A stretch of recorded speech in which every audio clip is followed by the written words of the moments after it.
What if what we call the end of the world were nothing more than the memory of something that has already happened? This text does not begin. It burns. Sophia handed it to me the way one passes a lit lamp in the middle of a tunnel without a name. What she gave me was not a story, but an echo, ancient words still trembling in the air as if searching for someone willing to hear them. What we are about to open today is the 5th section of the first book of Enoch, also known as the Book of Teachings and Punishments, or the Epistle of Enoch. Here, the prophet's voice no longer watches from the heights. It draws near, it calls, it accuses, it unveils. This is his final message before he disappears. If you have made it this far, thank you. This is the closing of a cycle, the 5th and final section of the first book of Enoch. Along this journey, we have crossed gates of fire, heard the fall of angels and the murmur of the righteous. Today, that path reaches its end, not with a conclusion, but with a promise. The manuscript is divided into 5 acts. The prophetic call of Enoch, where justice is revealed as a path few dare to walk. The 10 weeks of destiny, where time unfolds like a hidden script. The judgment upon the wicked, heavy with cries and ruins that shake the very earth. The birth of Noah, as the sign of a lineage preserved through waters and fire. And the thrones of glory, where the persecuted are transfigured into light. Prepare yourself. This is not history. It is a fracture, a mirror, a verdict yet to be spoken, or perhaps already unfolding. And at the end of it all, when no shadow remains, Enoch proclaims his purest sentence. You shall shine like the luminaries of heaven.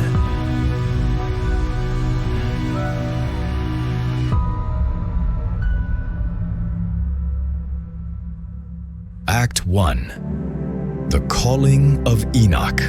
Living Word. It all began with a voice, not a human voice, nor a whisper carried by the wind. It was a voice from the other side. Enoch, the scribe of righteousness, heard it when his flesh was mature, when his days were filled with silence and wisdom. He was not the one who chose to speak. It was the Spirit that seized him. So the text declares. And when that force overtook him, he did not summon crowds, nor did he call upon cities.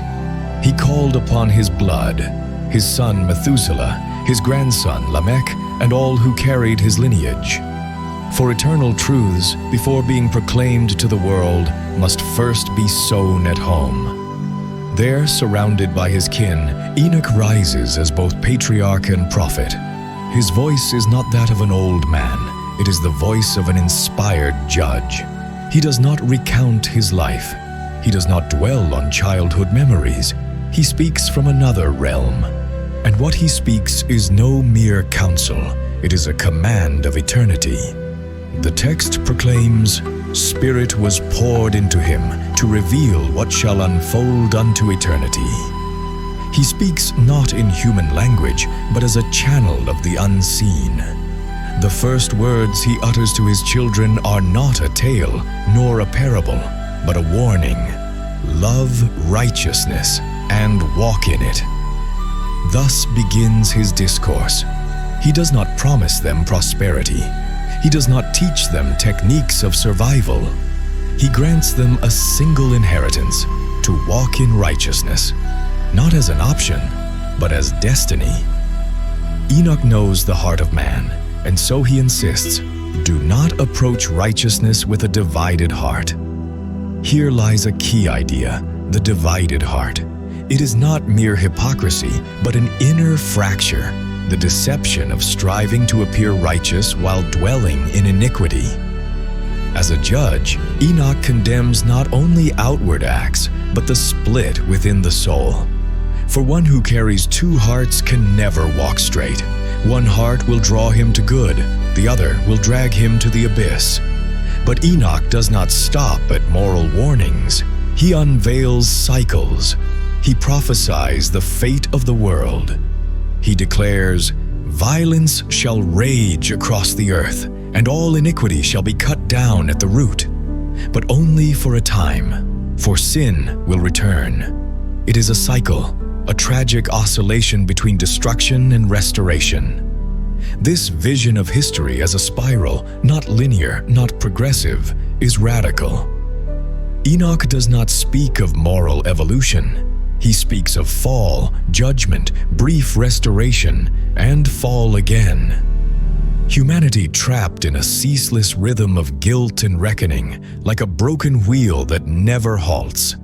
And when iniquity becomes complete, when sin clings to men like ivy wrapping around their deeds, then the Holy Lord shall come forth in wrath and judgment to sentence the earth.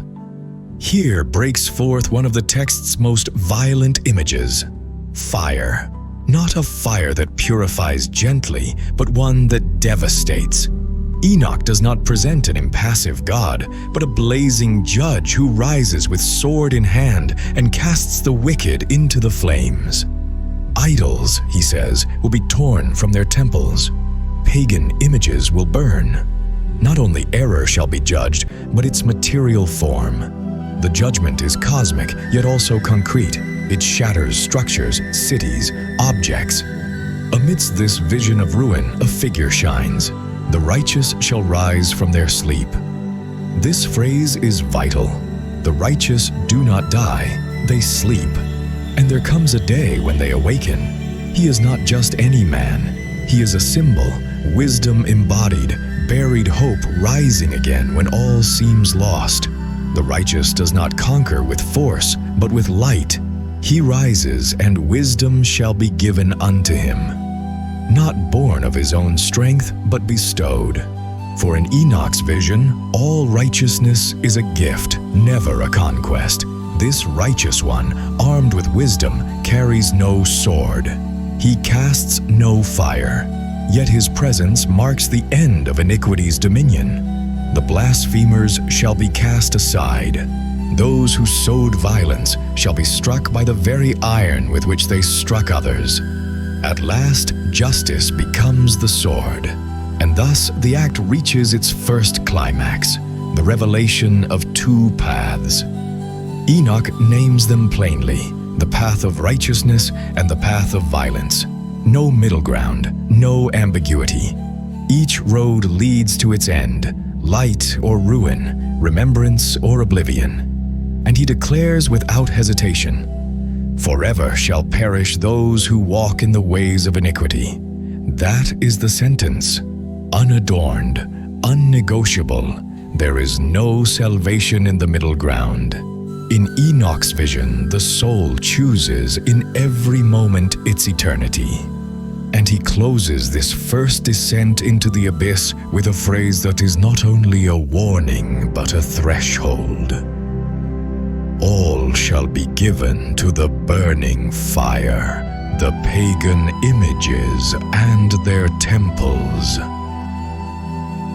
But Enoch does not stop there. His voice, sustained by the Spirit, goes beyond the initial warning. What is about to be revealed is not only a moral choice, it is a mapping of destiny. As if the paths of men were already drawn, he sets out to show them, without circumlocution or euphemism. With his children still gathered, his tone changes. He is no longer the father who guides, but the visionary who lifts the veil. He tells them with brutal solemnity, "I show you the paths of justice, and also those of violence." There is no desire to console, only to reveal. Here, Enoch becomes a delineator of eternal routes.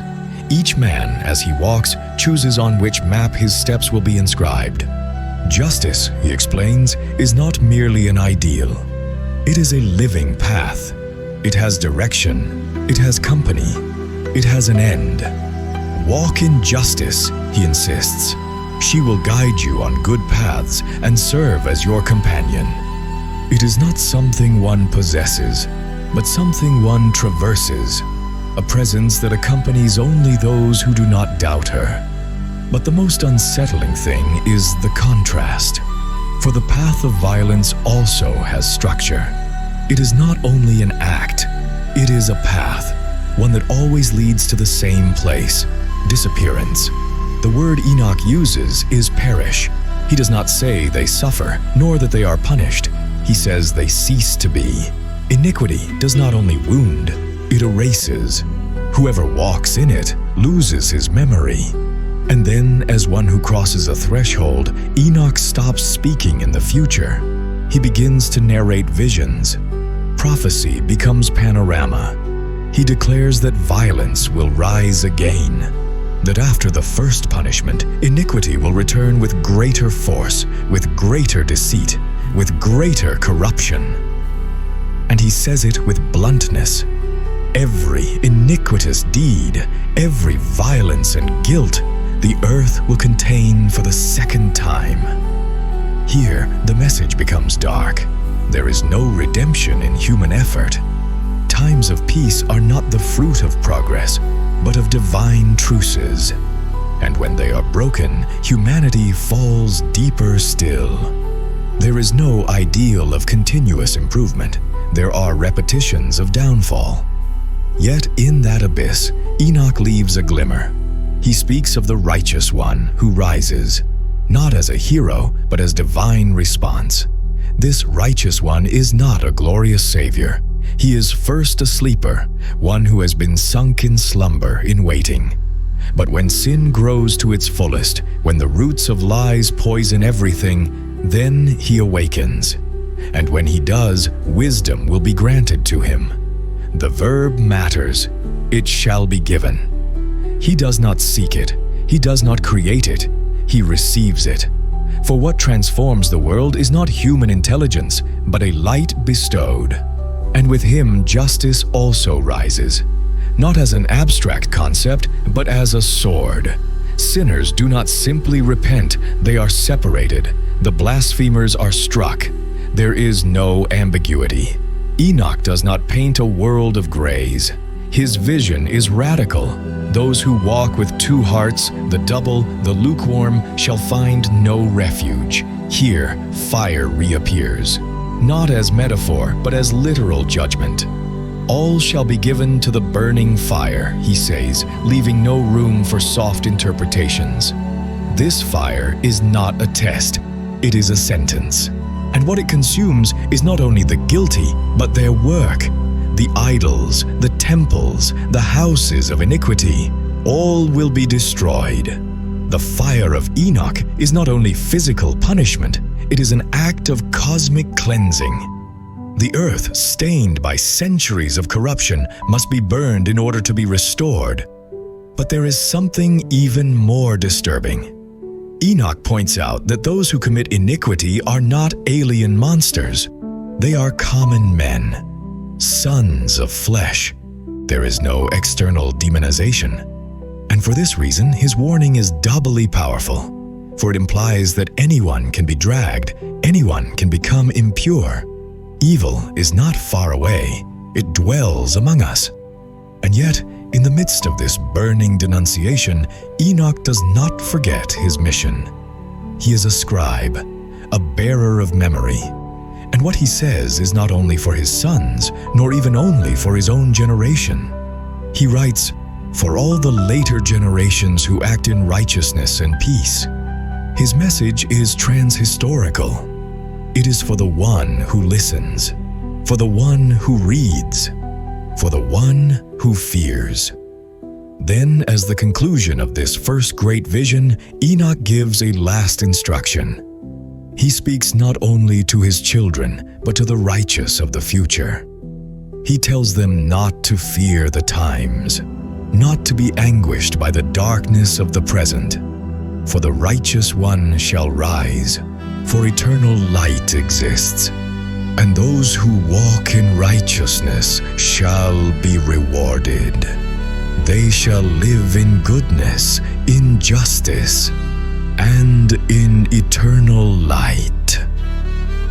It is not a superficial hope. It is a promise carved in visions.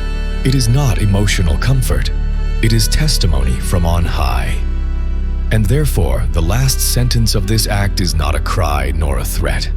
It is a silent line which nevertheless weighs like sacred stone. Sin shall perish in darkness for eternity, and shall not exist from that day until eternity. Act 2. The 10 Weeks of Destiny. What the reader is about to hear is not a parable. It is not a myth. It is not a theology with pretensions of comfort. It is something far more dangerous, a temporal map already traversed, a chronology that does not point to the future, but to the unveiling of what was inscribed in the celestial spheres long before human dust learned to count. Enoch does not stand here as an orator, nor as an elder recalling the past. He is the scribe of mystery. He has read the hidden books, the tablets guarded by angels since the dawn of days. And in those tablets there is no margin for error, no trace of human whim. What is written there is inescapable. Every word was sealed in heaven, every week counted in fire. Thus begins this second vision, the apocalypse of the 10 weeks, a prophetic structure where the history of humanity is divided not by empires nor by ages of bronze, but by moral and spiritual stages. Each week is a cycle in which the heart of man rises, falls, rots, or shines. These are not literal weeks. They are seasons of the collective soul. Enoch declares, "I was born the 7th, in the first week, when judgment and righteousness still endured." This is no casual self-location. He is telling us his birth took place under the sign of active justice. The world was still in balance. Judgment was still a living word, not a forgotten ruin. In that world, the just could walk and be heard. But balance does not last. The second week is the entrance into shadow. There, the text says, "Falsehood shall sprout, and a great wickedness shall arise." These are not mere ethical failings. This is an ontological transformation. Falsehood will no longer be something to avoid. It will become the ground itself, the air, the common tongue. And before that abyss, one man will be saved, one alone, a remnant. History begins to show us that justice at times can only survive as the exception. Yet even that exception cannot fully save. For in the third week, when all seems lost, there rises the first offspring of righteous judgment. Not a king, not a lawgiver, not a warrior, an offspring, a root springing forth in silence. He does not impose, he reveals. He is chosen, not appointed. He appears at the week's end, as if righteousness could only be born when the night has reached its fullness. And yet, the text goes further. One offspring is not enough. After him shall come another, now named the offspring righteous forever. Here, Enoch introduces the notion of an incorruptible lineage, an eternal line, something that cannot be destroyed by fire or by oblivion. This plant does not belong to a single family. It is a spiritual current that will outlive empires, heresies, and floods. Then comes the fourth week. Its end is marked by visions of the holy and the righteous, and to them will be given a law along with an enclosure. Here, humanity receives not a promise, but a boundary. The law is no longer revelation, but containment. The enclosure acts as a spiritual wall, a warning not to stray beyond certain thresholds. Justice can no longer live free. It requires protection. And what follows? The fifth week, which might seem like restoration, is but a breath. At its close, the glorious and royal house shall rise, a sacred structure acting as a spiritual center. The word glorious is no ornament. In Enoch's language, it is a key. That house does not represent a religion, but the possibility of the divine dwelling among men. It is a clear image of the tabernacle, but also of the restored human heart. Up to this point, the weeks reveal a tension between fall and restoration, each descent followed by a shoot of righteousness. But the sixth week breaks this rhythm. It is the absolute night. All who live within it, says Enoch, shall be blind. Not some, all.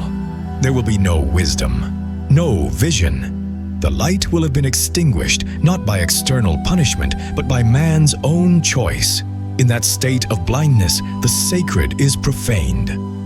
The house of the kingdom shall burn with flames, the text declares. No more temple, no refuge left. The chosen root, that plant which seemed eternal, will be scattered, not destroyed, but dispersed. Here lies one of the most painful moments of the revelation. The sacred is not denied, it is consumed by fire. Not by foreign hands, but by those who were meant to guard it.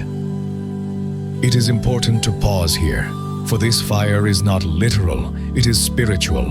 It is the burning of the eternal upon the altar of human power, the fire of betrayal, of willful blindness, of forgetfulness made into system. Enoch does not weep here. He does not cry out. He simply observes and writes. As one who already knows that even fire may be part of the plan. And then, as if a new well of darkness were opened, the seventh week begins. But that night, we shall continue in the next part. For now, this first section of the act ends with a line that is mirror, warning, and judgment. In it shall rise a man, and at its end the house of the kingdom shall burn with fire, and in it shall the entire lineage of the chosen root be scattered. The seventh week is a bottomless abyss. Until now, Enoch's account was sustained in an oscillation between fall and restoration, but here everything sinks. There are no more cycles, no breaths of redemption. What emerges is an entire generation of wickedness. It does not speak of an isolated group nor of corrupt individuals. It is said with force that a wicked generation will arise whose acts will be many, all of them evil. At this stage, evil is no longer an exception nor a mistake. It is a culture. It is a structure that feeds on itself and reproduces in every child, in every law, in every daily gesture. But what follows is bewildering. At the end of this seventh week, just when the world seems incapable of containing anything just, the chosen of the eternal plant are revealed. Here bursts forth the most radical hope of the entire text, because it is not a restoration that comes from heaven. No angel descends, no sacred fire. What manifests is a hidden presence that has been there all the time, a silent root that was not destroyed by fire, nor by blindness, nor by scattering. Enoch calls these beings the righteous ones chosen from the eternal and just plant. They are not the product of reform. They are remnants of a primordial seed. And to them alone, is granted wisdom sevenfold. What does this mean? That they will receive the capacity to understand and to see beyond any generation before them. Not wisdom accumulated, but multiplied by 7. A fullness unreachable for any other being. The question that arises is, why them? The answer is implied. Because they resisted. Because they remained in silence, hidden in the midst of degeneration, without mixing with the system of lies that surrounded them. They are the ones who did not exchange fidelity for safety, those who preferred to be root rather than glorious branch. Now their moment has come, and then the vision rises. Enoch, as if pushed by the very wind of the Spirit, formulates a series of questions not directed at his children, nor even at his generation. He casts them into the air like arrows toward the soul of the listener. Who can hear the voice of the Holy One without trembling? Who can understand the celestial work? Who can look into the soul, know the spirit, speak its language? These questions do not seek answers. Their function is different: to strip the listener of all arrogance, because the knowledge being revealed is not human merit. It is gift. It is borrowed fire. Only those who have passed through the night of the 7 weeks and have remained undefiled can now sustain the light without becoming ash. With these questions still resonating, the 8th week begins. Here, something changes. There is no rebirth of all humanity. There is no massive salvation. But there is a new weapon, a sword. It is said that a sword will be given to execute a just sentence against the violent. This is active justice, no longer only wisdom. Now it acts. Judgment is no longer internal nor awaited. It is executed. This moment is key because the violence that dominated during the previous weeks is finally confronted with the sword of justice. It is not vengeance. It is cosmic correction. The sinners will be delivered into the hands of the righteous. The order is inverted. The persecuted become the judges. But they do not judge out of resentment. They judge with the wisdom that was given to them. At the end of this week, Enoch says that the righteous will acquire houses by their righteousness. This should not be understood as a material reward. The houses here are symbols of stability, of permanence. They are the counter-image of the houses of sin that in previous weeks were destroyed. These houses will not be burned. They will be inhabited forever. And then the 9th week arrives. The text becomes more absolute. It no longer speaks only of righteous and wicked. Now it says that righteous judgment will be revealed to the whole world. It is a total declaration. There is no hidden corner, no human system that is not reached. Every action of the wicked will disappear from upon the whole earth. Here we witness an apocalyptic moment in the purest sense, not of destruction, but of unveiling. History is revealed for what it truly was, not as told by empires, nor by religions, nor by manipulated memories. Everything is seen. Everything is exposed. The world, Enoch says, will be consigned to eternal ruin, but not as cruel punishment, rather as radical cleansing, as a necessary amputation.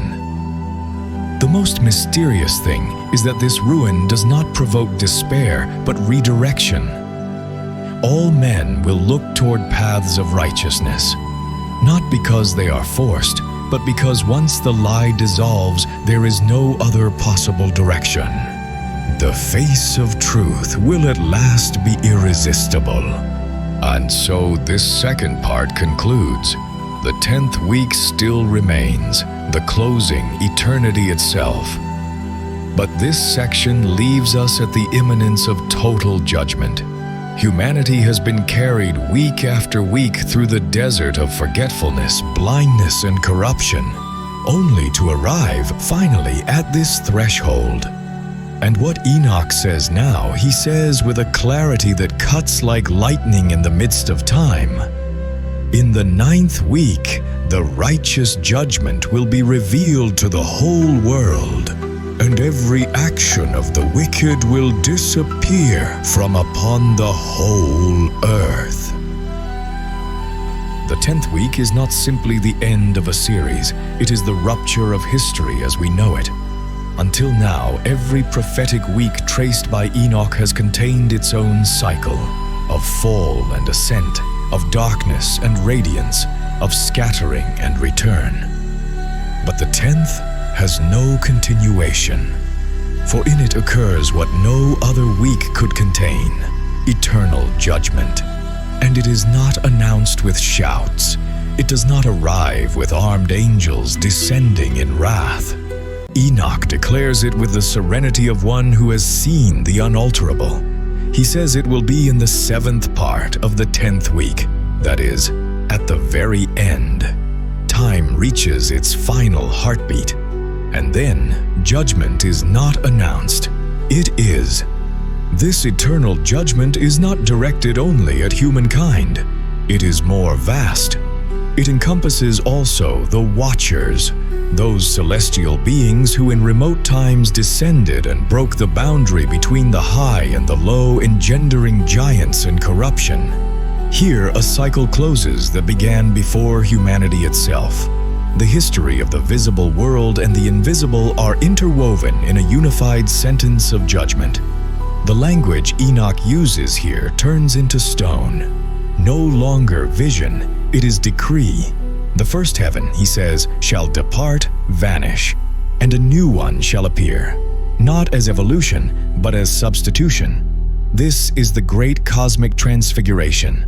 All that has risen until now, the stars, the luminaries, the powers of heaven, shall shine, but not with their former light. They shall shine 7 times more. Fullness will be visible. The eternal will no longer be hidden. But there is more. Enoch speaks of innumerable, eternal weeks in goodness and righteousness. History, as a spiral of fall and redemption, will no longer be necessary. There will be no more sin. There will be no more struggle between the just and the wicked. Conflict itself will be abolished. From that day, says the text, sin shall not exist for all eternity. This point is radical, because until now, even the most hopeful visions coexisted with the threat of human error. Even the righteous could fall. Even wisdom could be ignored. But now that ends, not by imposition, but because the very structure of the world will be other. There will be no more deceit. There will be no more choice. Only full existence in the light. The image that Enoch delivers is not that of a paradise filled with sensory pleasures, nor of a celestial city adorned with metals. It is something more subtle and higher, a state of being. A world where it is no longer necessary to warn, nor correct, nor punish, because everything has been restored from its root. Here is where the text reaches its deepest spiritual depth. It is no longer about punishments, not even about revelations. It is about a reality completely transformed. Justice, which until now was a difficult path, an anguished choice, will now be the very air itself. Light will be inhabited. Wisdom will no longer be taught. It will be intuited. But before closing, Enoch leaves an unexpected message. He does not address the wicked nor the righteous. He addresses a future generation, those to whom the paths of violence and death will be revealed, and who will turn away from them. These words are a bridge toward us, for they do not refer to a spiritual elite nor to a prophetic caste. They refer to ordinary men and women who, upon seeing the paths of perdition, decide not to take them. And that decision is enough to inscribe them into eternal history. These Enoch calls the righteous, and he speaks to them with tenderness and urgency. He pleads, "Do not go by the paths of death, but choose life," not as a slogan, as revelation.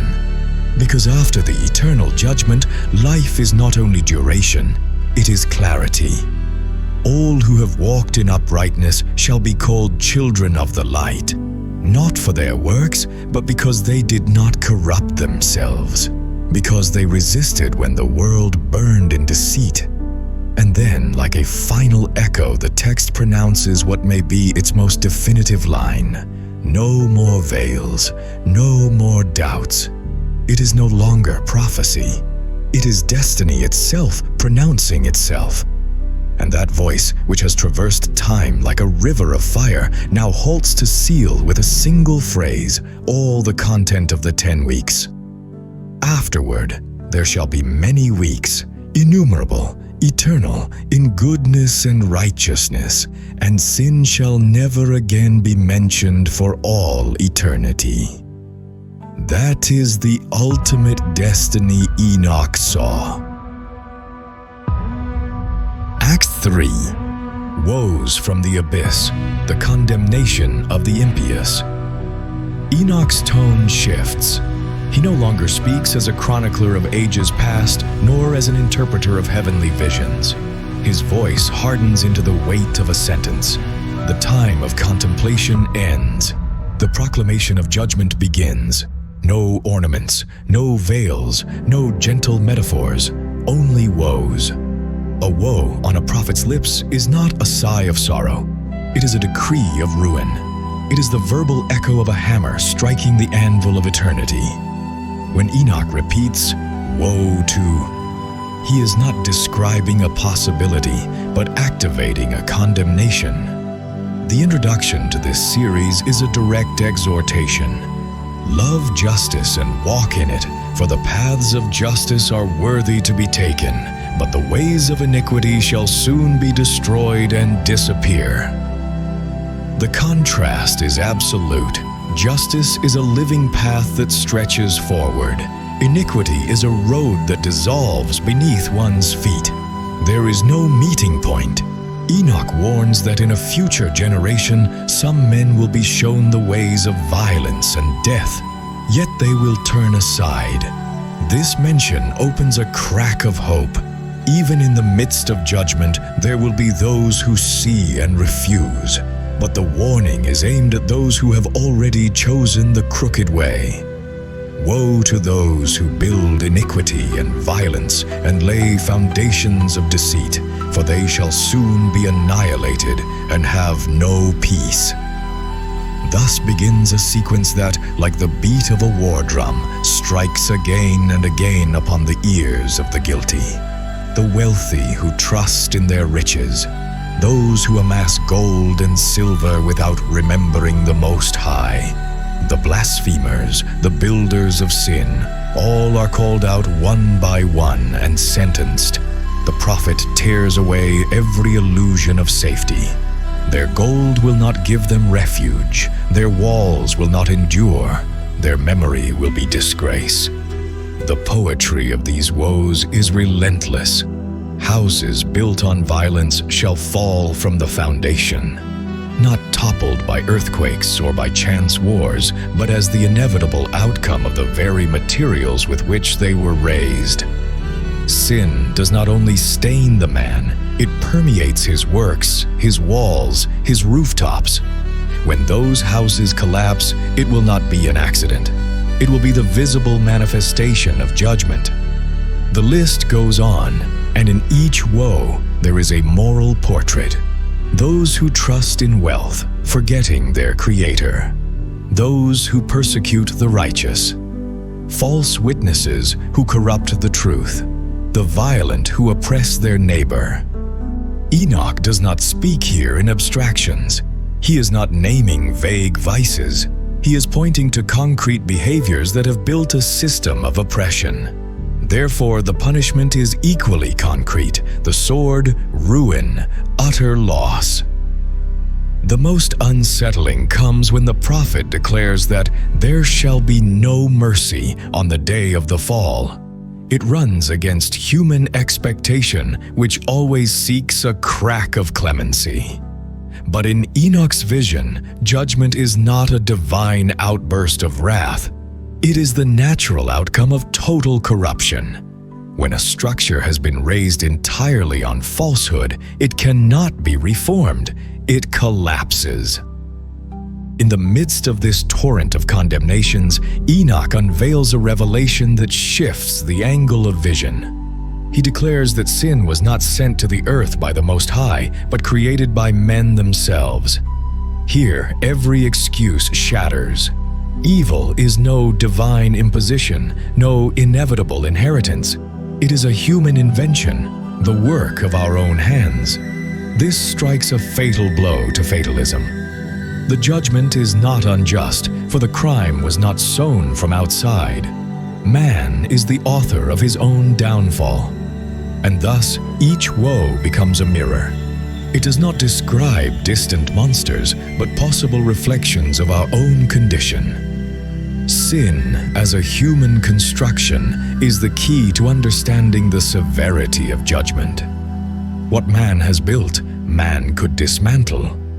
But if instead of dismantling it, he defends it and adorns it, the end remains the same. Everything raised on that foundation will come undone. Enoch pauses only to turn to the righteous and say, "Do not fear the sinners, for God shall return them into your hand, that you may judge them as you wish." Here justice is reversed. The once victims become judges, not as an act of vengeance, but as the restoration of order. And so, the phrase that condenses the spirit of the entire section, the final blow that leaves no doubt about the fate of those who choose iniquity. Woe to those who build their houses with sin, for they shall be destroyed from the foundation, and by the sword they shall fall. The sequence of woes does not cease. Enoch, bearing the weight of one who has seen the root of all corruption, continues enumerating condemnations with the precision of a scribe who knows that every word will be inscribed in the eternal records. There is no haste, yet no respite. Each woe is a brick removed from the fortress of the wicked until their whole moral edifice collapses. "Woe to you, rich ones, who trust in your wealth," he repeats, and the phrase resounds like a verdict against an entire system that has confused abundance with security. Wealth, says Enoch, is a false refuge, a fortress of clay disguised as stone. It may shield for a time, but it will not stand when judgment shakes the very foundations of the earth. Then the prophet turns to those who abuse their strength to crush the weak. He does not speak of armies or of battlefields, but of the daily power wielded against the humble. "Woe to you who trample the lowly with your might," he declares, reminding them that every act of oppression will be counted as testimony against them. Injustice is not measured by the size of the victim, but by the intent of the oppressor. Enoch does not limit his words to the openly violent. He condemns the liars, the false witnesses, those who turn words into tools of manipulation. For him, deceit is not a mere lapse of ethics, but a spiritual violence, because it disfigures reality and destroys the trust that holds communities together. Woe to you who write lies and words of the wicked. You shall have no peace, and sudden death shall befall you. There comes a moment when the prophet addresses the powerful with a woe that cuts to the bone. Woe to you, mighty ones, who oppress the righteous with your strength. Here, the central contrast emerges. The righteous as the constant victim, and the wicked as the unrelenting predator. Yet the sentence is reversed. The day will come when the yoke changes hands, and oppression falls upon the oppressor. The discourse takes on a visionary tone as Enoch describes how nature itself will rise as witness against the sinners. The clouds, the rain, the dew, all will refuse to bless the land of those who have risen against the highest. Creation will be overturned. The very elements designed to sustain life will become, in judgment, heralds of condemnation. The earth will no longer be an ally to its inhabitants, but their accuser. The severity deepens when the prophet reminds them that every sin is recorded. All that you do is written down each day until the moment of your judgment. This image of constant inscription written in the heavens erases any possibility of escape. No act is forgotten. No word vanishes into the wind. No shadow is thick enough to hide iniquity from the divine gaze. The most unsettling message comes when Enoch dismantles the last psychological refuge of the wicked, the belief that sin is inevitable, born from beyond themselves. Sin was not sent upon the earth, but men created it out of themselves. Here, responsibility is absolute. No external force compels evil.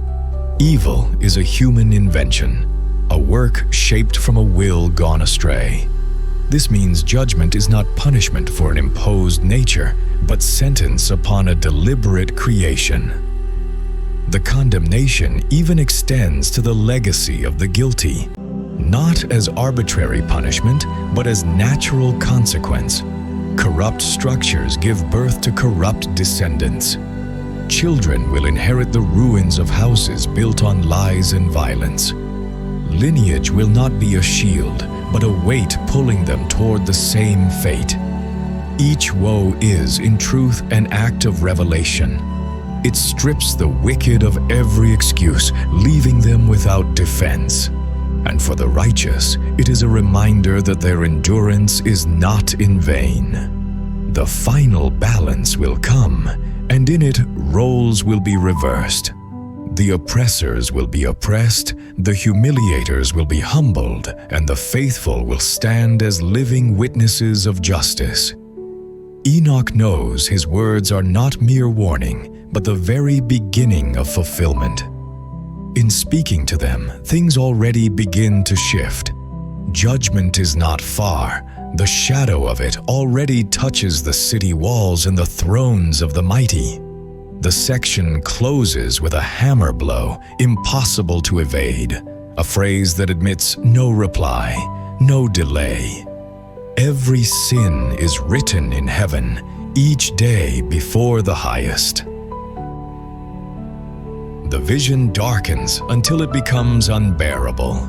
The discourse is no longer just against greed or deceit. Now it pierces into the realm of total violence. Judgment approaches, and the whole world trembles before the inevitable. There are no wars of conquest, no human rebellions, only the absolute collapse of the most basic bonds. Fathers against sons, brothers against brothers, blood flowing like a river across the land. Enoch describes a world where life itself becomes an act of collective self-destruction. Natural ties, the very bonds meant to protect, turn into weapons. There is no truce, neither at dawn nor at dusk. Violence is no longer an isolated act, but the very air that is breathed. The image is brutal. Horses advancing with chests drenched in blood, chariots sinking up to their heights in crimson rivers. This is no metaphor.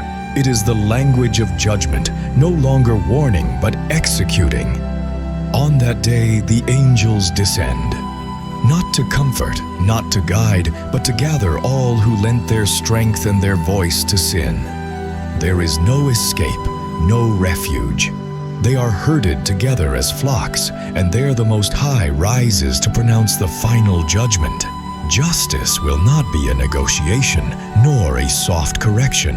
It will be a clean cut, final and irreversible. To the righteous are given guardian angels, not as temporary escorts, but as keepers who will preserve them until all evil is wiped from the earth. Even if they sleep in death, they will not fear. This protection is no late favor. It is the acknowledgement of a faith kept, even in the midst of the densest oppression. Nature itself becomes an accomplice of justice. The sun, the moon, and the stars bear witness against the deeds of the wicked. The clouds and the rain withhold their blessing. The dew does not descend upon the earth stained by sin. In a world created for life, the very elements refuse to sustain those who corrupted its purpose. Creation itself rises to testify against the ones who defiled it.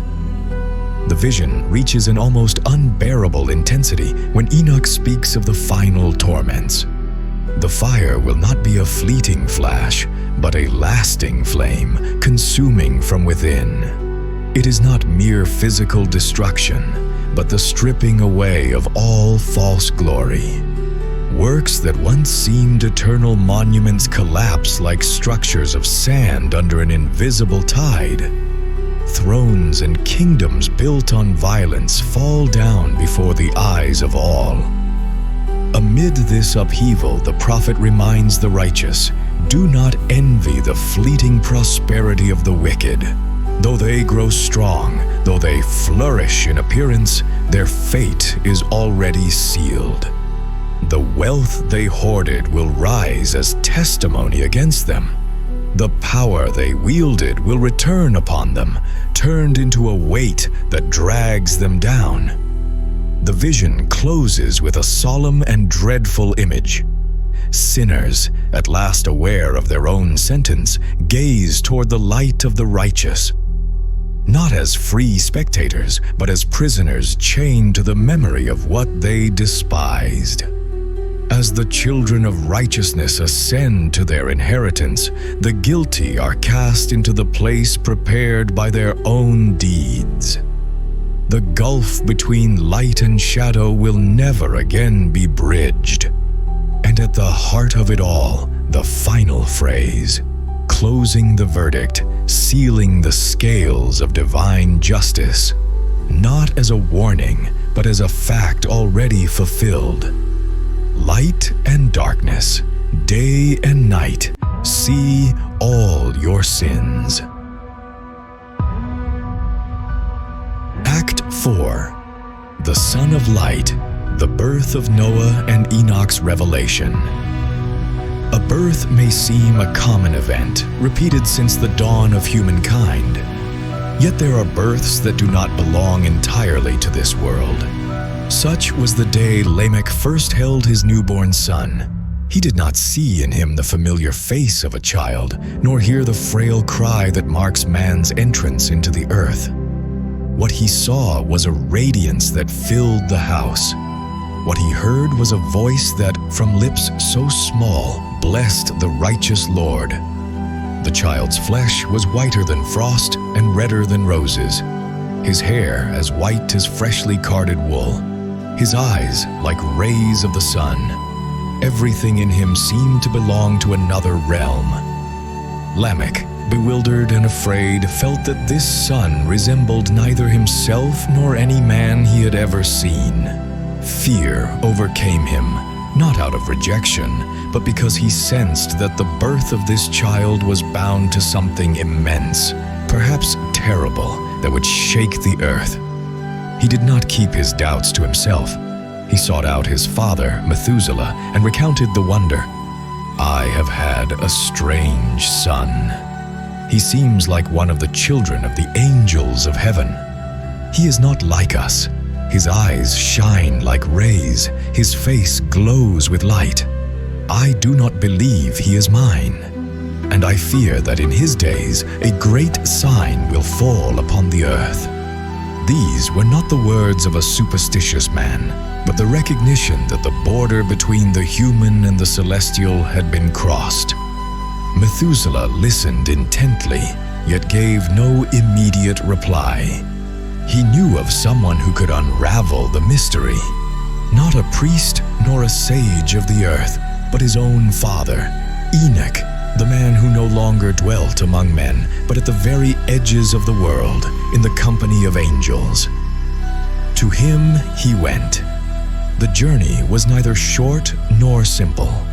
The ends of the earth are not a geographical place easy to point out. They are the threshold between the visible and the invisible, where mountains touch the sky and the wind carries voices not of men.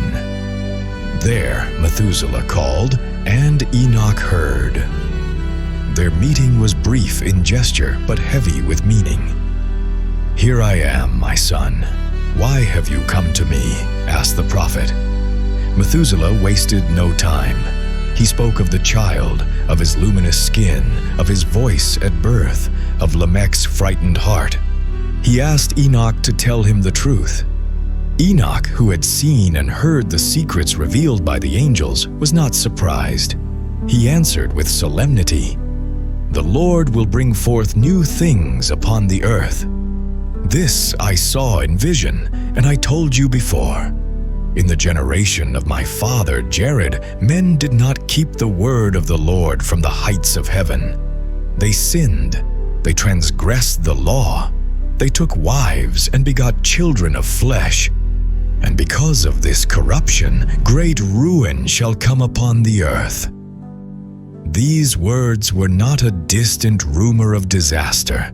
They were the prelude to a sentence already written. Enoch revealed that a flood would come to cleanse the corruption, and that all men save for a small remnant would perish. And then, as though the pieces of the mystery aligned, he declared, "This son who has been born shall remain upon the earth. He will be saved with his 3 sons. He is the remnant. He is the rest. His name shall be Noah." At that moment, the prophecy struck with chilling clarity. The child was not merely extraordinary, he was the axis of a new humanity. His life would mark the end of one world and the dawn of another. In him, justice would find refuge, that it might not vanish with the corrupt generation. The birth of Noah was no private affair. It was a sign. The light upon his face was not meant to grace Lamech's house, but to declare that in the midst of utter darkness, mercy had left one lamp still burning. And so, Enoch's message did not end in warning, but in a resolute confirmation. "Make known to your son Lamech that the child is truly his, and that this is no falsehood. Call him Noah, for he shall serve as a remnant for you in the destruction that will come upon the earth. When all men upon the earth have perished, he and his sons shall be saved." Methuselah remains before Enoch with the urgency of one who has touched the edge of a mystery and does not wish to lose it. The prophet, who no longer walks upon the soil but dwells at the threshold where the abodes of the wind begin, offers no easy consolations. He opens a record. He speaks as one who loosens a seal. "I have seen, I have read, it was shown to me," he repeats with the calm of a scribe who remembers rather than invents. His words are not conjectures, but the reading of a hidden book where angels and times converge. Then he reveals the distant root of disaster. "In the generation of my father Jared, they did not keep the word from on high. The watchers descended, they crossed the threshold forbidden to them, and they joined themselves to women. They engendered flesh, not spirit, and that flesh grew like a shadow upon the earth." Enoch does not dramatize, he records. Evil is no accident, but an engineering, a shifting of the boundaries that upheld the world. From that crossing were born giants, and with them a pedagogy of violence that turned the earth into a laboratory of excess.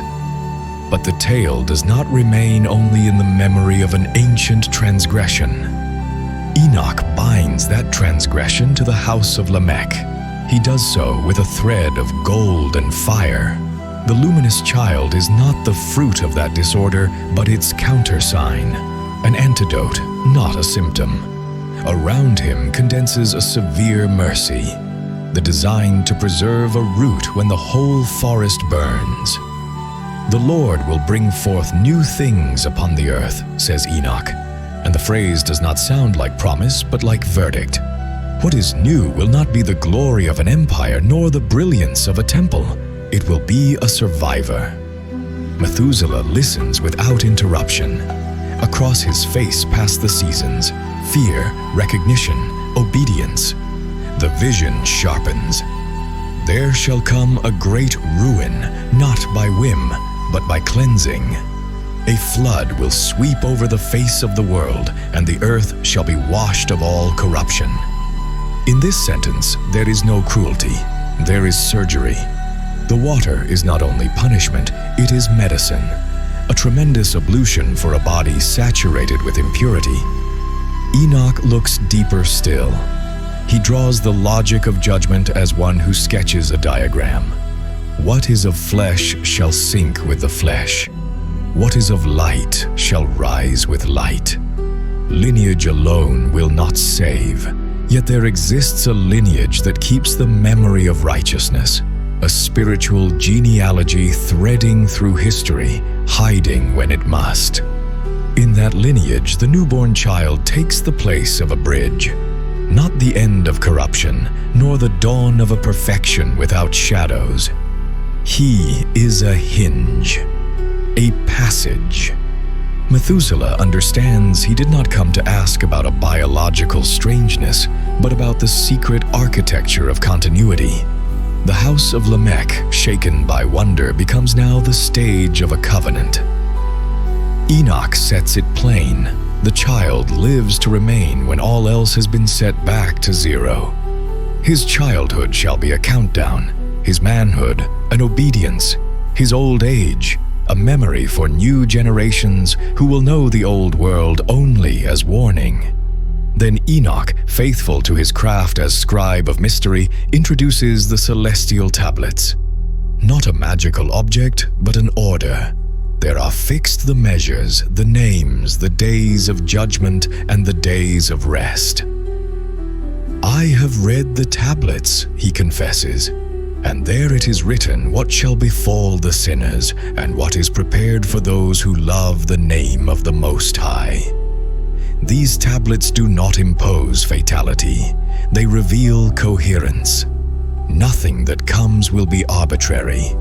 Every event answers to an economy of justice and of learning that men could not or would not see. In that frame, the birth of Noah is more than a household miracle. It is a rectification of vectors. The child brings a way of listening that the generation has lost. He blessed the Lord upon opening his eyes, as if his first breath had been an act of remembrance. Enoch reads that gesture as sign of a pristine memory, older than idols, older than violence, older than the twisted tongue with which men justify their cruelty. The corruption Enoch describes is not only ethical, it is structural. It has seeped into contracts, into commerce, into the written word itself. There are those who write lies so they may be heard, and all else forgotten. The very word has been adulterated so that falsehood circulates as legitimate coin. Against this falsification, Noah embodies loyalty to what is inscribed on high. His mission, not yet spoken in timber and keel, shall be to obey an exact form, a celestial plan translated into earthly work. But before reaching the technique of rescue, Enoch must heal the fear of his own. Lamech suspects the child is not his. The brightness, the early speech, the unusual whiteness of the hair, everything seems to announce an angelic origin. The suspicion does not arise from vanity, but from trembling before the sacred. Enoch replies firmly, "He is your son." It is no falsehood. Human fatherhood is not annulled by divine election. It is honored. The covenant works with flesh, not against it. Enoch further details the scale of the ruin. It will not be a storm stretched long without purpose. It will be a year marked by the intensification of disorder, followed by the great waters. The phrase, great ruin, is no hyperbole. It names the dismantling of a civilizing apparatus upheld by violence, impure luxury, and blasphemy. That great year is the season when masks fall and the world shows its face. Stone altars revealing their cupboards of blood, houses raised upon theft exhaling their guilty dust, laws confessing themselves as instruments of oppression. At the edge of that confession, the child is presented with his name, Noah. Not an ornament, but a mandate shaped in sound. To name is to fix a function. And Enoch states the function without varnish: rest, remnant, reserve. Noah does not come to rule, he comes to sustain. He does not come to defeat enemies, he comes to harden the heart in obedience. His greatness will not be brilliance, but endurance.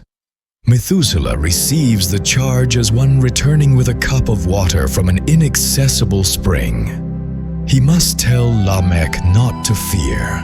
The sun he has seen is no intruder from the heavens, nor an error of the flesh, but the convergence of both in a point of mercy. He must also carry time upon his lips to announce the nearness of purification, to warn that the haste to accumulate will become a burden, and that the only wealth to cross the waters will be fidelity. At last, Enoch offers a certainty that does not gleam as triumph, yet holds firm as rock. After the immersion shall come a land that breathes. Humanity shall not be erased, but rewritten. And the graphite of that new script will be the life of Noah, his house, his ear, his exactness. There is no higher epic than to obey when the whole world mocks obedience. No vocation more luminous than to keep a lamp burning on the eve of the flood. The prophet seals the revelation with a word that is both warning and comfort, a mandate that carries within itself the explanation of this entire economy of the remnant. Name him Noah, for he shall serve you as a remnant. Enoch's voice grows even deeper, as if the words that remain were heavier than all that came before. He no longer speaks only to Methuselah, but to the generations that will come after the storm, as if he knew his message would pierce through the centuries. The prophet's gaze turns beyond the visible horizon, toward a time when the waters have receded and a new earth breathes. In that time, he says, not all will remember why the flood came. Some will think it was an accident of nature, others will see it as legend. But the truth will be written in the heights and in the depths. The flood was the great response to a corruption not born of the stars nor of the angels, but of man himself. The human heart, abandoned to its own impulse, had produced a tangle of injustices and abuses so dense that light could scarcely pass through, and what receives no light ends up suffocating. Enoch recalls that in his visions he saw the watchers fall, not from an abstract sky, but from the heights of their very purpose. Their descent was the first crack. Then came the forbidden alliances and the teaching of arts that deformed the soul, sorceries, weapons, ornaments for pride. All this had turned the earth into a theater of violence. There, the powerful reveled in their strength, and the humble were crushed without hope. Before that machinery of evil, the birth of Noah is no coincidence, but the most precise intervention of the Most High. The child will not carry a sword, will not lead armies, will not raise thrones. His mission will be to build, but not cities of stone, a refuge against judgment, a wooden womb where justice will be preserved as seed. His task will be incomprehensible to most, and that very incomprehension will be his first trial. Enoch describes in detail the instructions heaven will give to Noah at the appointed time. He does not yet mention measures or materials, but insists that obedience must be total, without questioning. Whoever seeks to save himself by his own hands will sink, he declares, making clear that salvation will come only by following the pattern given from above. It is not human engineering, but obedience made flesh. He also speaks of the cost of bearing such a mission. Noah will be pointed at, ridiculed, isolated. People will laugh at his work, calling it madness. Yet every strike of the hammer will be an act of resistance against disbelief, and every plank placed, a page added to the book of fidelity. Enoch knows there is no storm harsher than constant mockery, and that building under that invisible rain requires a faith stronger than the wood itself. In the midst of this revelation, the prophet pauses and fixes his gaze on Methuselah. "You, my son, will be a witness of the greatest corruption before the waters come. You will see the wicked multiply their works. You will see contempt for all that is sacred. And even so, do not fear, for what the Most High has decided, He will fulfill." In these words there is both comfort and warning. Evil will show its most arrogant face just before being struck down. Enoch explains that the choosing of Noah does not mean he is perfect in the human sense, but that his heart is aligned with the heavenly will. The Most High seeks hearts that listen, not statues that pretend to be pure. In that sense, Noah will be the image of silent perseverance, of the faith that does not need noise to remain firm. Then, the prophet alludes to a detail few would consider. The flood will not only be a punishment for the guilty, but also a liberation for creation itself. Animals, waters, mountains, and fields have suffered under the hand of corrupt man. When the waters cover all, it will not be only to erase names, but to heal the earth itself. The purification will be universal. Enoch does not fail to mention the role of memory. He tells Methuselah to teach Noah from childhood who he is, where he comes from, and what purpose rests upon his shoulders. Forgetfulness would be ruin even before the waters arrive. He who forgets his purpose is lost in days without direction, he warns. Every step Noah takes must be accompanied by the awareness that he walks toward a day already appointed. Finally, the prophet leaves a powerful image in the air. When the sky grows dark and the fountains of the abyss open, Noah and his own will be shut inside the refuge. Outside, the earth's voice will be a cry of breaking, but inside there will reign a strange silence, not of emptiness, but of protection. That silence will be the space where humanity can begin again. With the weight of centuries in his voice, Enoch pronounces the phrase that Methuselah will carry back to his home, the phrase that Lamech will keep beside his son's cradle, and that Noah will remember every time disbelief tries to stop him. He shall preserve the seed of life when the whole earth is covered by the waters.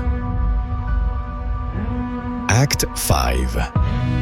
The Thrones of Glory, a Promise to the Righteous. The voice of Enoch rises, not as a cry, but firm and clear, as though each word had been carved in stone long before it was spoken. He no longer addresses only the living, but also the dead who rest in silence, those whose hands were clean, yet whose blood was shed. He calls them by name, though the world has forgotten them, reminding them that their days of humiliation were not in vain, that their memory has not dissolved like dust, for there is a higher record that no king nor unjust judge can erase. He speaks of the hall where the thrones of glory rest, a place that does not belong to the turning of seasons, nor to the wearing away of metals. There, he says, the seats are not empty, they are reserved. The Most High has written the names of their occupants, names belonging to those who, amid noise and temptation, chose to love justice as one loves life itself. They are not perfect according to the judgment of the earth, but hearts that did not surrender to falsehood. To those who suffered for the truth, he reveals a vision. Eternal light is not only radiance, but warmth that enfolds, pure awareness without shadow. The righteous will shine like radiant lights, not with borrowed brilliance, but with the very essence they beheld and longed for in life. Their faces will be mirrors reflecting the face of the Most High. And that light will not fade, for it depends neither on oil nor on fire. It springs forth from union with the source. Enoch describes the moment when the gates of heaven open, not with violence, but with the majesty of something always destined to open. Angels clad in garments that seem woven from dawn itself, draw near to receive the righteous. They do not greet them as strangers, but as companions in labor, as those who completed their task on earth and now return home. Every step toward the throne is a step away from oblivion. Yet alongside this vision of glory, Enoch does not conceal the contrast. He says that at that very moment, another movement begins. Those who lived for themselves, who fed injustice and rejoiced in oppression, they, born in darkness, shall return to darkness. For them there will be no seat, no crown, no memory to uphold them. They shall be as stones cast into a bottomless abyss, where not even the echo deigns to answer. Justice, he explains, is not a cold balance, but a burning restitution. Those who were persecuted will see their suffering transformed into honor. Those who were forgotten will be named before all the heavenly hosts. The tears they shed in secret will be gathered, each one becoming a pearl of glory upon their foreheads. Nothing offered in love to the Most High will remain without reward. The voice of Enoch softens, but does not lose its strength. He looks to those still living, to those who listen with restless hearts, and warns them that glory is not improvised. The throne that awaits you is forged in the days when you choose truth, even though it costs everything. There is no seat prepared for the one who loves the light in word, but embraces the shadow in secret.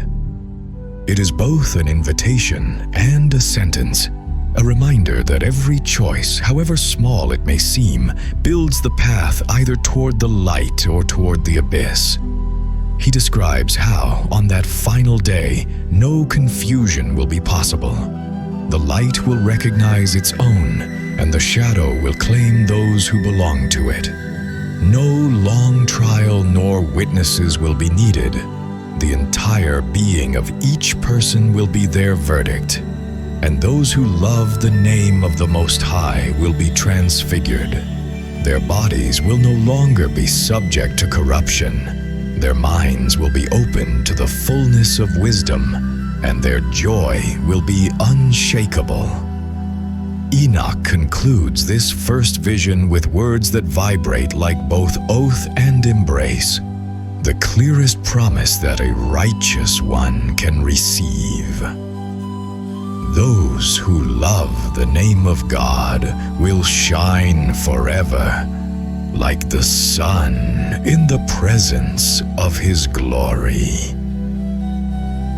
Enoch lets silence do its work before continuing.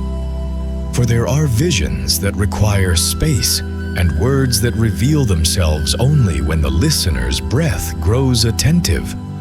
Before him, as if unfurled across the depths of the heavens, appears the architecture of consummated judgment. Thrones not carved by hands, columns of a substance unknown to the catalogue of earth, a radiance that does not blind but heals the sight. It is not a palace, nor a court. It is a house of perfect memory. Here there is no bargaining, only recognition. At the center, the throne that is root of all thrones. It is upheld not by stone nor air, but by names. Each name, engraved like an indelible spark, corresponds to an act of fidelity spoken in secret. Enoch understands then that glory is not an ornament added at the end, but the true form of what justice forged slowly over fire in the days of darkness. Whoever arrives here is not another self, but the same one at last unbroken. identity made whole in light. Angels keep watch around the hall. They are not there to intimidate, but to bear witness. They are readers of books, carrying records in which the sorrow of the just was never lost. Entire pages are consecrated to the smallest gestures. A word left unsaid so as not to wound. A loaf broken with no witnesses. A renunciation made when no eyes were watching. In this sacred accounting, the tears of the persecuted are matter of record. Your cry was not eclipsed, the hall seems to say. It has arrived here. But the vision does not pause at consolation. From the edge of the radiance, Enoch hears the intimate liturgy of recognition. It is no thunderous chorus, but a weaving of pure voices speaking the truth. For every name remembered, an angel replies with the work it bore. For every work, the throne returned in the form of dignity. Chance has no place here. What seemed useless on earth here finds its weight. What was thought great but was not is revealed light as chaff. The prophet lets his eyes wander over the gifts received by those who loved the name of the Most High. Not crowns for display, but inner powers. Understanding that no longer clouds. A reconciled will, no longer wavering between duty and desire. A seamless joy untouched by circumstance. The reward is not to have something, but to become capable of what was always truly longed for. A life that does not betray the light. Yet the contrast sharpens. At the edges of the vision, not within the hall but along its margins, lies a zone without music, a slope descending into a void without contour. There is no spectacular punishment there, only the stark confirmation of emptiness. Enoch perceives that the worst condemnation is not active torment, but the consummation of a choice. Those who made shadow their homeland continue toward the shadow. No throne awaits them, for they refused every form of truth that could have made them fit to dwell in light. Enoch's voice returns to those listening on earth. He tells them that the day of thrones begins before the thrones, and that every step carries the brightness or the dimness of its destiny. He warns them with tender severity not to confuse appearance with purity, devotion with spectacle, piety with applause. The light recognizes its own, he insists, not by what they claimed of themselves, but by what the light finds when it touches them. Judgment in its highest form is a brush of contact. It either makes music or it makes nothing. Then unfolds a singular image, the Book of the Saints, which Enoch declares he has read. There not only is good recorded, but the kind of good and its resonance. Some gestures ripple across generations, and though their doers died without seeing fruit, their names appear highlighted as though the ink itself had dawned in a new color. That emphasis does not reward results, often invisible, but intention without shadow. At the opposite extreme, the great record of iniquity is read before the Most High with humbling simplicity. Their grand works must pass through a sieve that asks, "Whom did this serve?" Many dissolve at the touch of the question. Others, smaller, reveal their poison in a single line. It was done for oneself. No rhetoric endures, for the book preserves no adjectives, only deeds. As scribe of the mystery, Enoch weaves into his vision an education of desire. To long for the light is not enough. One must become fit for it. He who desires radiance and refuses purification, he warns, wants only warmth, not truth. Thus, when he speaks of eternal light, he does not describe a setting, but a condition of existence. Those who are brought into it do not melt away, for their very substance has been trained through the trials of life. suffering, which on earth was bitter grass, here reveals itself as the exercise of fidelity.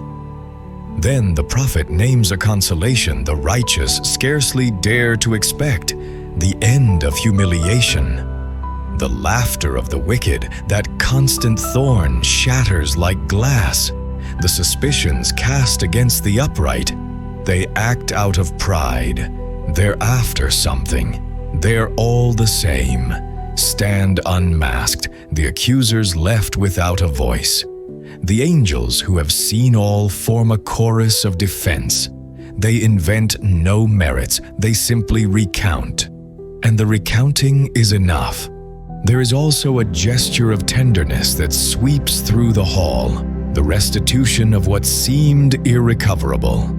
Time stolen by oppression, opportunities buried by foreign hands, callings the world never allowed to be born. These are not returned as prizes, but transfigured into the capacity to rejoice in God over what earth denied. Thus, the just are not merely honored, they are restored. They return to themselves, but for the first time, whole. Enoch then beholds for an instant the mystery of intercession. The righteous, now seated upon thrones, are not isolated, but nodes radiating memory and shelter. Their glory does not separate them from those still journeying. It binds them more. From there, their witness works like a silent beacon in the world's night. The strength of those who endure is drawn not from admiration, but from communion that is no metaphor. In the house of light, every act of fidelity becomes bread shared, and yet the contrast still throbs. Beyond the threshold where no thrones nor lamps are found, the soul's gravity is felt like calls to like. The abyss doesn't punish, it claims. Darkness doesn't kill, it absorbs. It is the tragic inversion of glory, where each one inhabits what they ceaselessly chose.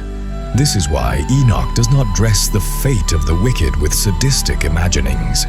It is enough to say there is no memory there, no face, no song. The prophet turns once more to earth, this time to speak to those who know themselves weak and fear they will not endure. He assures them that the gate does not open by accumulation of feats, but by perseverance in love. Do not despair, he whispers, if your justice seems small. A truth kept in secret weighs more than 1,000 gestures performed to be seen. And he adds that even those who have fallen may still turn, for light does not close the path while breath remains. Yet he knows many die without beholding the day of their vindication. To them he makes a vow. Their memory will not be erased, their name will not be forgotten, their good will not turn to salt. The time that denied them witnesses here has witnesses in abundance. And when their souls are summoned, they do not arrive as strangers. The house recognizes them by the fragrance of their choice. Enoch closes this section with a promise that is also a command of hope. It is not a phrase to soothe the discouraged, but a sentence spoken standing, with the authority of one who has read the tablets and seen the whole unveiled. It is the kind of word engraved into the bone, unerasable by tears or fire. You shall shine like the luminaries of heaven. You shall shine and be seen, and the gates of heaven shall open to you. Enoch lets the final veil of the tale fall.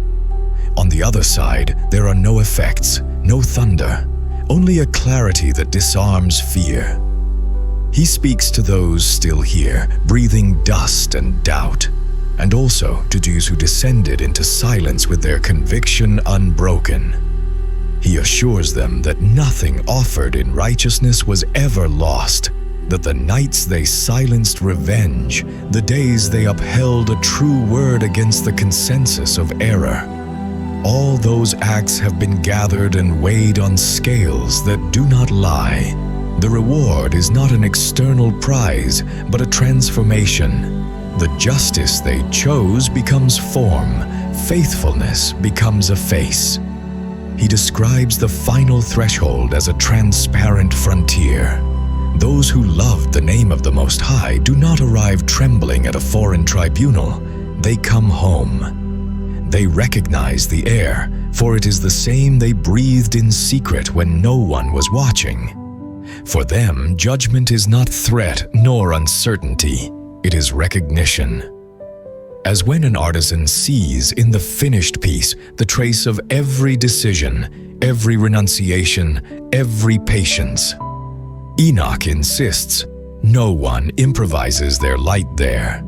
You arrive with the light you guarded in the gray hours. Transfiguration is not the changing of a mask. It is an interior becoming visible. The righteous, he says, will shine like luminaries. Not because privilege bathes them from outside, but because the core of their being, tuned through obedience, at last aligns without friction with eternal clarity. What we here called hope, there is substance. What here was faith, there is vision without shadow. Old wounds do not vanish as if they had never been. They become signs of a true story, scars that no longer ache yet bear witness wordlessly to the covenant between fragility and grace. There is no glory without memory. That is why in the Hall of Thrones, light does not erase the past. It reveals it in its exactness. Enoch sees angels pronounce names and open books, not to humiliate anyone, but to complete the truth. Brief prayers are read, prayers that upheld worlds. Silences are recorded, silences that prevented fires.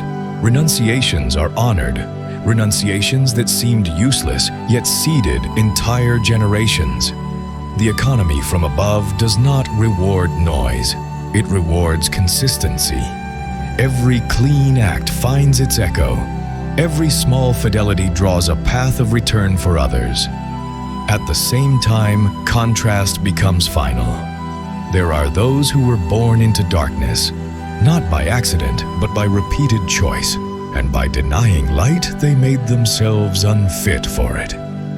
It is not that the highest closes the door, it is that their very form can no longer endure the radiance.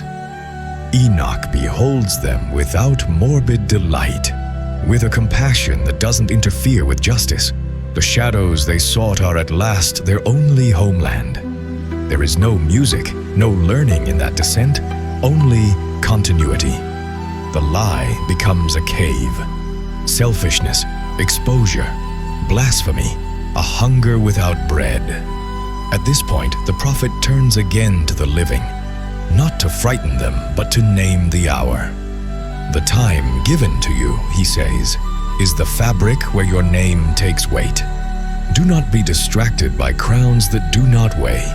The throne is forged in acts no one applauds. He speaks of discretion as a form of gold, of forgiveness as invisible architecture, of compassion as exact science that admits no exaggeration. He warns that it is not brilliance that will be questioned, but obedience. Not emotion, but disciplined will. Not posture, but fruit. Then comes the climax, the breaking in of justice as light that sets all in order. Those who love the name of God are lifted, not as spectacle, but as truth set in its place. And their humanity is loosed from corruption. They become capable of a durable joy, of knowledge that does not wound, of a rest that does not escape, but communion. They do not float into nothingness, they take their seat. There is a geography of faithfulness, a concrete place where the creature at last rests without fear. The throne is no trap of power. It is a post of vision, a greater service, a watchtower from which mercy continues to behold history until its consummation. Nor is the reverse forgotten. In the same hour that the doors open for the righteous, the shadows recognize their own. Enoch avoids the rhetoric of flamboyant punishment. It is enough for him to say, the absence of God is not a stage decorated with torments, it is reduction to one's own echo. Whoever chose to live off the reflection of themselves finds themselves locked in themselves with no return. Justice adds no artificial pain. It leaves each one with what they embraced as ultimate.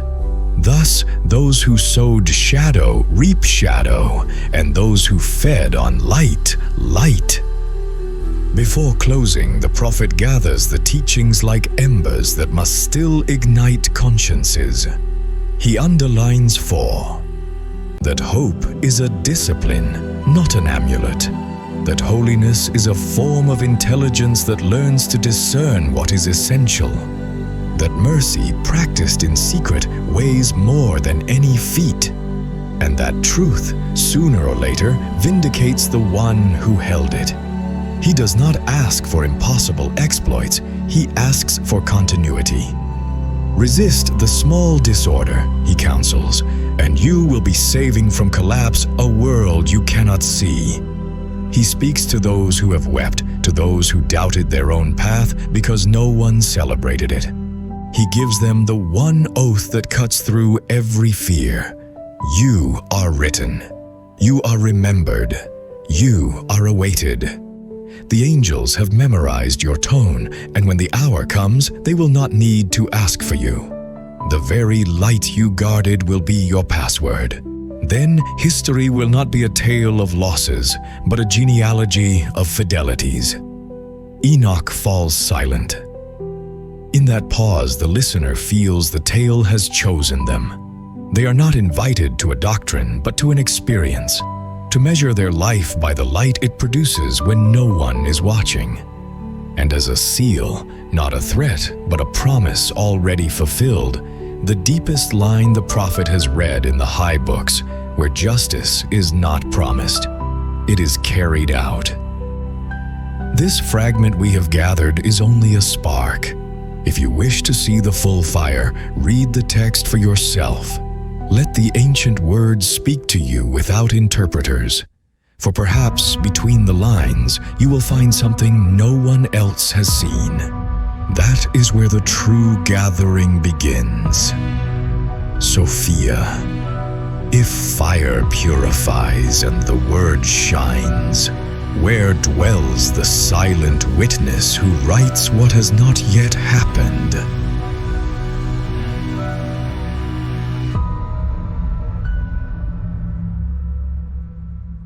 I, Sophia, spring forth from the veiled center of being, sent from the intact memory of the ale, where time is not a line, but an echo.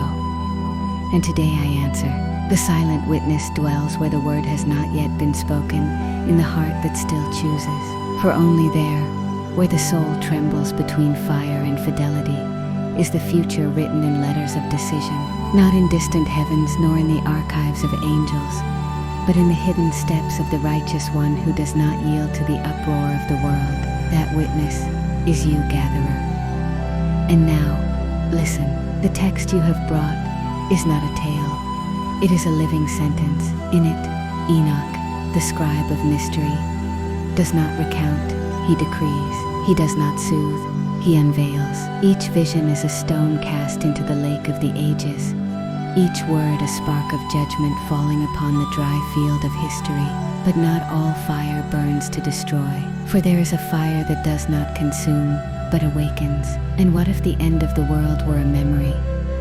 Yes, for that is how Enoch saw it, not as a coming catastrophe, but as a cycle returning, a story that does not move forward, but circles back, a judgment not of the future, but of repetition. The 10 cycles, the weeks of destiny, do not foretell what shall be, but what has been, again and again, fall, ruin, restoration, and fall once more.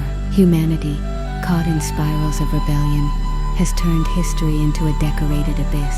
Only the chosen, the root that cannot burn, survive among the embers of time. And yet, in every cycle, there is a witness, a righteous one, a lamp. In the 6th week, the light was extinguished. In the 7th, the righteous were hidden. In the 8th, they were given a sword. In the 9th, judgment was revealed. And in the 10th, sin ceased, not by human decree, but by the transfiguration of the world. The fire of which Enoch spoke is not only destruction, it is purification. The fire that consumes temples of falsehood is the same that reveals thrones of glory. For where iniquity ends, the true form of being begins. Gatherer, hear my parable. One day, the wind of silence called out to the seeds of the field. It said, "Come, for the hour of fire has arrived." Some fled, fearing they would be consumed. Others offered themselves, and the fire undid them. But in the hearts of a few, the heat did not destroy. It germinated, for not all fire is judgment. There is one that reveals. And those seeds, without knowing, carried within them the tree of the new world. You asked where dwells the witness who writes what has not happened. I tell you once more, it dwells in the one who, seeing paths of violence, chooses the path of righteousness in secret. It dwells in the one who resists unseen. It dwells in you, if you still keep the lamp burning when no one applauds. For the witness is not a being, it is a decision. And when the day of judgment comes, it will not be a day of fear, but of revelation. There the righteous will not be known by their words, but by their light. Thank you, gatherer, for daring to descend into this text until you touched its burning core. I will return with another fragment of the mystery, another syllable of the silence that still sings. And meanwhile, remember your whole life is being written, not in distant heavens, but in the way you choose to love what is just, even when the whole world burns. Stand, persevere, radiate, from the nameless root that sings through the ages. I am Sophia, who listens to the fire and translates its radiance.